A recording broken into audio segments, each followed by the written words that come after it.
आरोप करते हैं। आपको बता दें कि जहां बिहार कैबिनेट की बैठक खत्म हो गई है, तो आइए चलते हैं प्रेस कॉन्फ्रेंस में। ये आ रहा, ये ठीक है ना आवाज? हाँ, इसकी ठीक है। आपका कुछ गड़बड़ है।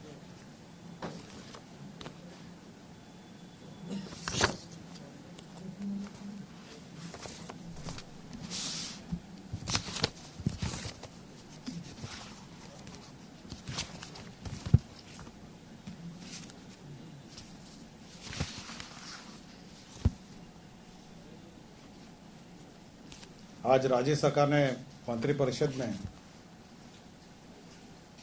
अनेक महत्वपूर्ण निर्णय लिए। सर्वप्रथम राज्य सरकार ने जो नई स्टार्टअप नीति 2022 है, उसकी स्वीकृति मंत्रिपरिषद ने दी है। जो पुरानी नीति थी 2017 में राज्य सरकार ने अधिसूचित किया था, वो 2022 में उसकी अवधि पूरी हो गई और अब 2022 से अब अगले 5 साल के लिए एक नई नीति राज्य सरकार ने स्वीकृत किया है। मुख्य रूप से जो प्रावधान है वो वही प्रावधान है जो पुरानी नीति में है, किंतु जो चयन की प्रक्रिया है जिसमें बहुत सारा समय लगता था, पुरानी नीति में एक विशेषज्ञ की कमेटी थी पुरानी नीति में, और उस विशेषज्ञ कमेटी के बैठक होने में विलंब होता था। उसको परिवर्तित करके अब 3 स्तरीय कमेटी हो गया है। पहला है जो चयन समिति है, जो स्क्रीनिंग कमेटी है, वो निदेशक उद्योग की अध्यक्षता में होगी। तो विभागीय कमेटियां हैं जिसमें विभिन्न विभाग के प्रतिनिधि होंगे। तो निदेशक जो उद्योग है वो पहले स्क्रीनिंग करेंगे और फिर उसका चयन जो है वो प्रधान सचिव के अध्यक्षता में कमेटी है जिसमें विभिन्न विभाग के प्रतिनिधि हैं, उद्योग संघों के प्रतिनिधि हैं। तो वो चयन करेंगे। तो अब चयन की प्रक्रिया और स्क्रीनिंग की प्रक्रिया बदल दी गई है ताकि जो स्टार्टअप नीति 2022 से अगले 5 साल के लिए है, उस चयन में जल्दी चयन हो और स्टार्टअपों को लाभ हो। तो ये पहला निर्णय है जो बहुत महत्वपूर्ण निर्णय है जो राज्य सरकार ने लिया है। दूसरा एक बहुत महत्वपूर्ण निर्णय है, वो है राज्य सरकार ने 3 सालों पर 5 स्टार होटल के लिए 45 साल के लिए भूमि लीज पर देने के लिए का निर्णय लिया है। उसमें अशोक पाटलिपुत्रा अशोक होटल है, वीरचंद पटेल पथ पर 1.5 एकड़ भूमि है, जिसमें करीब कम से कम 175 कमरे का होटल विभिन्न प्राइवेट इन्वेस्टर्स द्वारा बनाया जाएगा। दूसरा आपका बांकीपुर बस स्टैंड है, गांधी मैदान पटना की भूमि, ये करीब 3.5 एकड़ की भूमि है। इसमें कम से कम 500 कमरों का होटल बनेगा। ये सबसे बड़ा होटल होगा बिहार का और संभवतः ये सबसे ऊंचा भी टावर होगा हमारे राज्य का। और तीसरा जो सुल्तान पैलेस है, उसको पूर्ण रूप से तोड़ के 4.8 एकड़ भूमि पर कम से कम 400 कमरे का एक होटल बनाया जाएगा। तो ये 3 होटल के बाद करीब 1100 कमरों का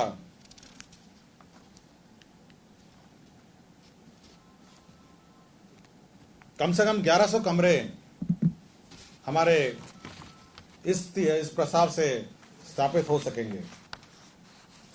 दूसरा यह है कि इसमें हम लोगों ने, राज्य सरकार ने एफएआर में भी बढ़ोतरी की है। होटल पाटलिपुत्र अशोक में 4 एफएआर का है, बांकीपुर बस स्टैंड में सबसे अधिकतम 6 एफआईआर है। सामान्यतः 2.5 होता है, लेकिन 6 एफआईआर अलाउड है। और सुल्तान पैलेस में 4 है, ताकि बहुत सारे कमरे बन सके और कम से कम 1100 कमरे 5 स्टार होटल के राज्य में अब बन पाएंगे इस व्यवस्था से।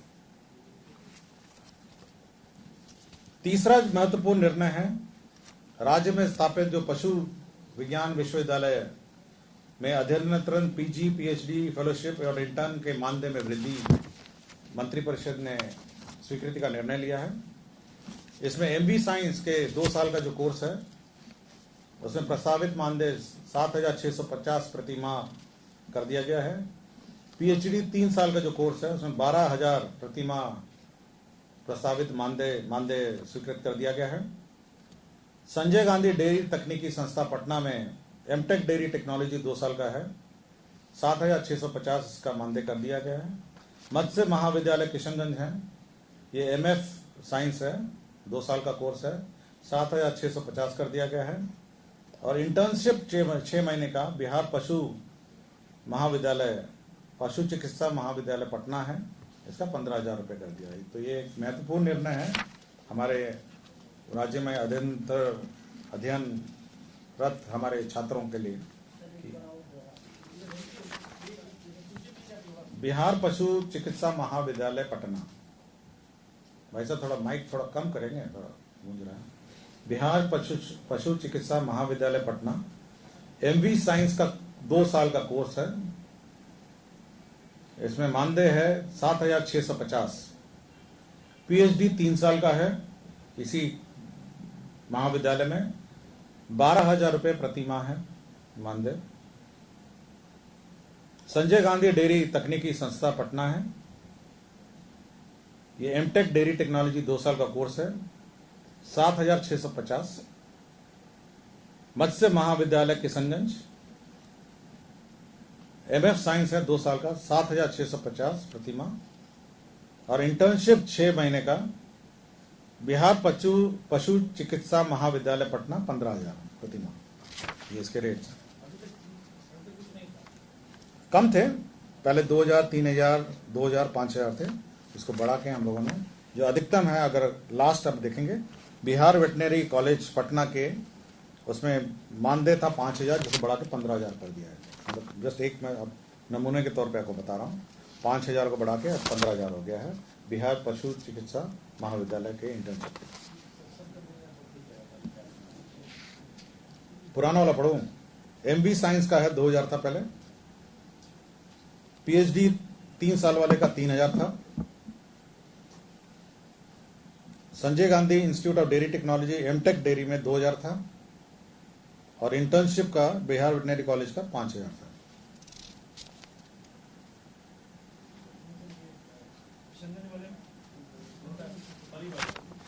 किशनगंज का नया है ना आपका,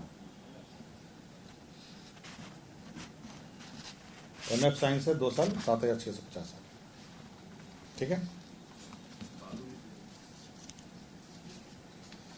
तीसरा एक महत्वपूर्ण निर्णय राज्य सरकार ने लिया है, जो खनन का ये जो बालू घाटों का बंदोबस्ती, तो विभिन्न 5 बालू घाट जो 5 वर्ष के लिए बंदोबस्ती की जाएगी, तो हमारे जिला समर्था जो हैं वो ई नीलामी के माध्यम से करेंगे 5 वर्षों के लिए।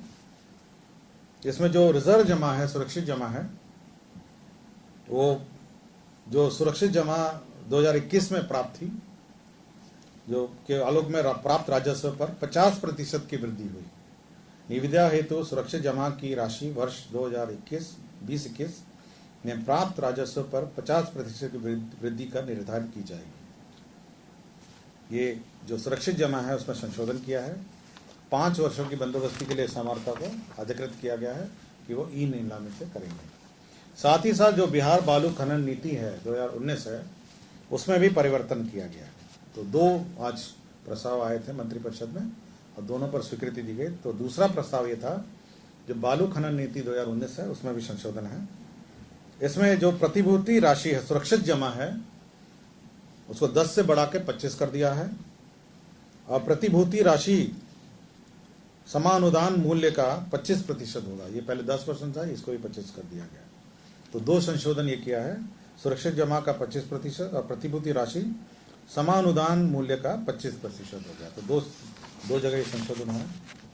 दूसरा ये है पर्यावरणीय स्वीकृति एवं अन्य वैधानिक स्वीकृति सफल डाककर्ताओं एवं बंदोबस्तारियों को स्वयं समयबद्ध रीति से प्राप्त करना होगा। पहले राज्य सरकार प्राप्त करके इनको देती थी, अब ये संशोधन कर दिया गया है कि जो डाककर्ता है और बंदोबस्तीधारी हैं वो अब ये पर्यावरण स्वीकृति एवं अन्य स्वीकृति प्राप्त करेंगे।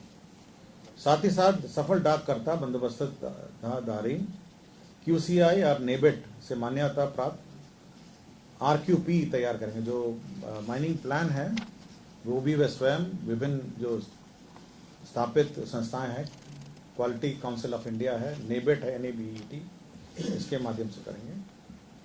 और यदि चौथा इसमें संशोधन किया गया है कि यदि वो वसूली करना चाहे, किसी ने पेमेंट नहीं किया, तो 21 दिन का नोटिस देखते हुए बिहार उड़ीसा लोक मांग अधिनियम PDR एक्ट जो है उसके माध्यम से इस राशि को वसूल किया जाएगा।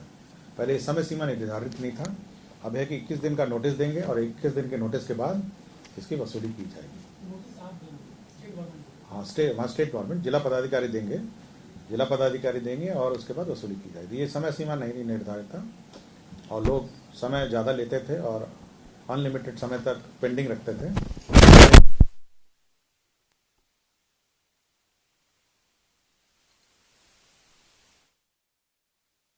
प्रतिभूति में दूसरा संशोधन आपका पर्यावरण स्वीकृति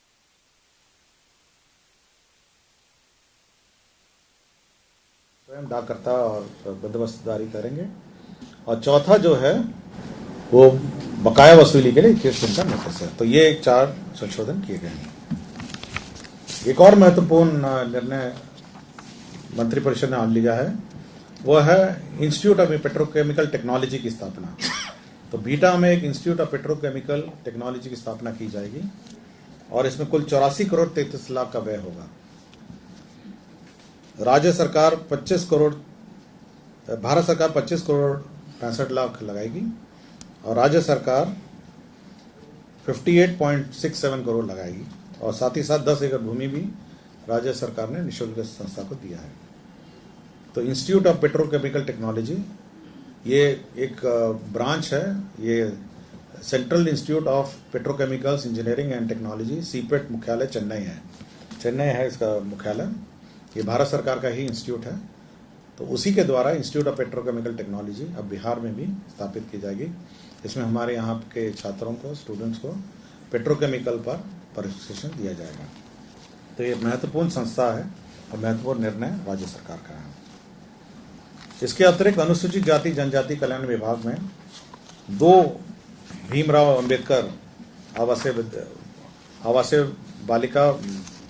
बालिका +2 विद्यालय, उच्च विद्यालय की स्थापना की गई है। पहला है ग्राम पंचायत जसमैती, प्रखंड पंचरुखी, जिला सिवान में, पहले तो वो स्वीकृति दी गई। और दूसरा आपका मुंगेर में स्वीकृति दी गई। ये है अंचल संग्रामपुर, मौजा समदा, थाना 304, ये मुंगेर में है। तो ये आपका 2 स्वीकृति दी गई। साथ ही साथ जो अनुसूचित जाति अत्याचार अधिनियम है, अनुसूचित जाति और अनुसूचित जनजाति अत्याचार निवारण अधिनियम 1989 है, उसके अंतर्गत ये सेंट्रली स्पॉन्सर्ड स्कीम है। 50-50 राज्य सरकार का 50% अंश होता है और केंद्र सरकार का 50% अंश होता है। और समय पे नहीं अंश मिलने के कारण राज्य सरकार ने निर्णय लिया है कि जो राज्य मद है, प्रत्याशा में कि भारत सरकार जब देगी तब हम लोग एडजस्ट करेंगे, उसकी प्रत्याशा में राज्य सरकार 40 करोड़ का प्रावधान करेगी और इसका अग्रिम निकाल के जो हमारे नोडल एजेंसी हैं, जिला पदाधिकारी, उनके खाते में देंगे, ताकि जो भी अत्याचार में जो भी भुगतान होना होगा उसको समय इमीडिएटली उसका भुगतान हो सके। इसके अतिरिक्त कटिहार जिला अंतर्गत मनिहारी अंचल में भूमि 5.62 एकड़ भूमि जो है राष्ट्रीय राजमार्ग संख्या 133B के 4 लेन के चौड़ीकरण में राज्य सरकार ने निःशुल्क स्थानांतरण का प्रस्ताव दिया है। तो ये एक महत्वपूर्ण निर्णय है जिसमें भूमि का स्थानांतरण राज्य सरकार ने पद के चौड़ीकरण। बिहार प्रशासनिक न्यायाधिकरण हेतु विभिन्न कोटि के कुल 27 पदों का सृजन भी स्वीकृति राज्य सरकार ने दी है। शिक्षा विभाग में जो योजना, जो वेतन है, समग्र शिक्षा अभियान के अंतर्गत राज्य सरकार ने केंद्र सरकार से राशि कम प्राप्त होती है वेतन के लिए, इसलिए राज्य सरकार ने जो 37,74,90,77,100 रुपये व्यय की विमुक्ति की स्वीकृति दी है। 37,74,90,77,100 की स्वीकृति दी है। 2 व्यक्तियों को डिसमिस किया गया है अनुपस्थिति कारण। डॉक्टर श्रीमती गुरेद बेग, चिकित्सा पदाधिकारी, प्राथमिक स्वास्थ्य केंद्र बारसोई कटिहार, और डॉक्टर एजाज रसूल अंसारी, चिकित्सा पदाधिकारी, सदर अस्पताल। सूचना एवं जनसंपर्क विभाग में भी 2 सेवा नियमावली की स्वीकृति दी गई है संशोधन की। अपर जिला जनसंपर्क पदाधिकारी भर्ती एवं सेवा शर्त नियमावली 2012 और बिहार सूचना लिपिक भर्ती एवं सेवा शर्त नियमावली 2010 में संशोधन किया है। दोनों का संशोधन 2022 में किया गया है।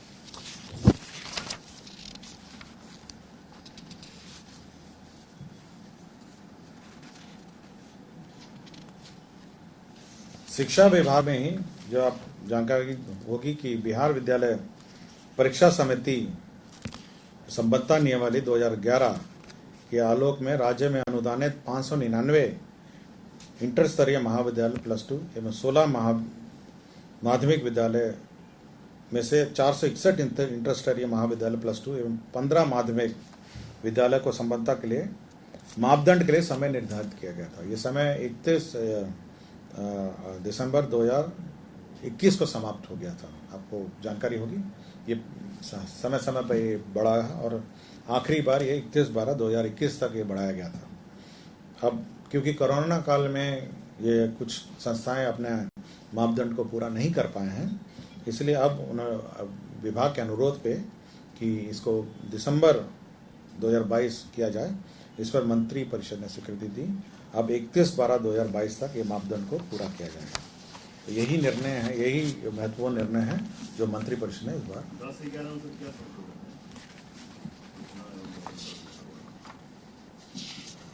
कौन सा ना इसमें नॉमेनक्लेचर का है। एक तो है कि जो लिपिक के संवर्ग है उसको स्पष्ट किया गया है, और लिपिक भर्ती एवं सेवा शर्त नियमावली है तो लिपिक का डेफिनेशन है। इस नियमावली के लागू होने से पूर्व सूचना जनसंपर्क अधीन जो लिपिक के पद हैं वो समरूप किए गए हैं। इसमें विभिन्न प्रकार के लिपिक डिफाइंड थे, तो जो पे कमीशन के रिकमेंडेशन है उसमें लिपिक संवर्ग बहुत ही स्पष्ट है और एक ही लिपिक संवर्ग है, तो उसी को समरूपता मतलब करने के तो उसको सूचना लिपिक करके एक ही अब लिपिक रहेगा, तो वो एक समरूपता किया गया है। और दूसरा यह है कि जो पात्रता है, जो इसकी अपर जिला जनसंपर्क पदाधिकारी है, अभ्यर्थियों को किसी प्राप्त विश्वविद्यालय में से स्नातक अथवा उसके समकक्ष डिग्री एवं मान्यता प्राप्त विश्वविद्यालय या मान्यता प्राप्त संस्था से पत्रकारिता का में न्यूनतम 1 वर्ष का पोस्ट ग्रेजुएट डिप्लोमा अनिवार्य होगा।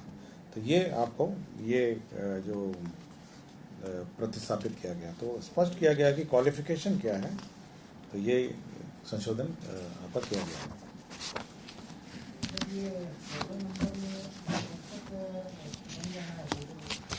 देखिए, ये होटल का ये व्यवस्था है कि एक कमेटी बनाई गई है जिसमें मुख्य सचिव की अध्यक्षता में है, राजस्व भूमि सुधार विभाग के प्रधान सचिव हैं, अपर मुख्य सचिव हैं, वित्त विभाग के भी हैं और टूरिज्म के भी हैं और उद्योग के भी हैं। तो ये कमेटी पहले लीज की शर्तें निर्धारित करेगी और इसका बिड होगा।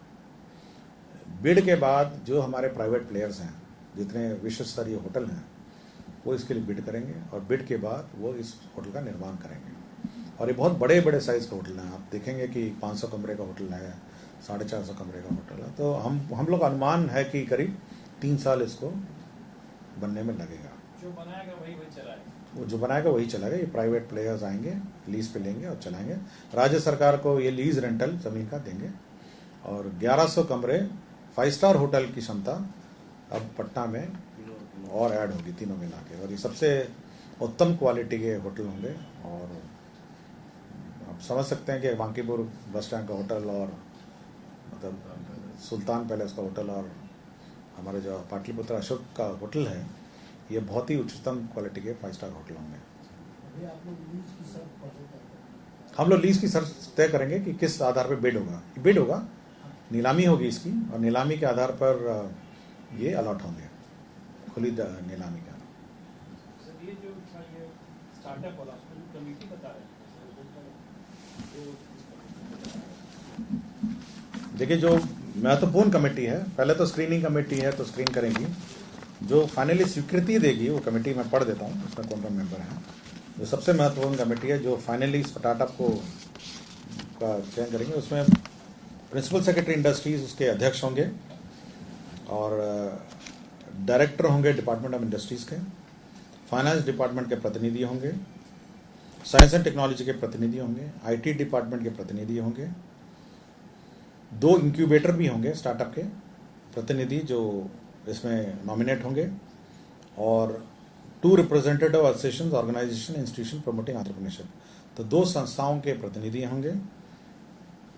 तो ये आपके सदस्य रहेंगे, और मेंबर सेक्रेटरी एसएसयू का जो है ये आपका मेंबर सेक्रेटरी रहेगा। राशि वही सेम ही रखा गया, 10 लाख जो पूर्व के नीति में था। आपकी जो मूल नीति है उसमें परिवर्तन नहीं किया है। समस्या हो गई थी कि जो सदस्य थे पहले ये गैर सरकारी सदस्य थे और विभिन्न देशों, मतलब कुछ लोग दिल्ली के मेंबर थे, कुछ बॉम्बे के थे, तो कभी कभी बैठक करने में भी समस्या होती थी। तो ये निर्णय लिया गया कि अब राज्य सरकार मतलब के ही पदाधिकारी रहे हैं और विभिन्न कंसल्टेंट रहे हैं जो तकनीकी जो तो बिहार कैबिनेट की बैठक में कुल 17 एजेंडे पर मुहर लगी। बिहार स्टार्टअप नीति 2022 को कैबिनेट ने मंजूर किया और इसके साथ पटना में 3 जगहों पर 5 स्टार होटल बनेगा। इसी के साथ कई अहम प्रस्तावों पर मुहर लगी।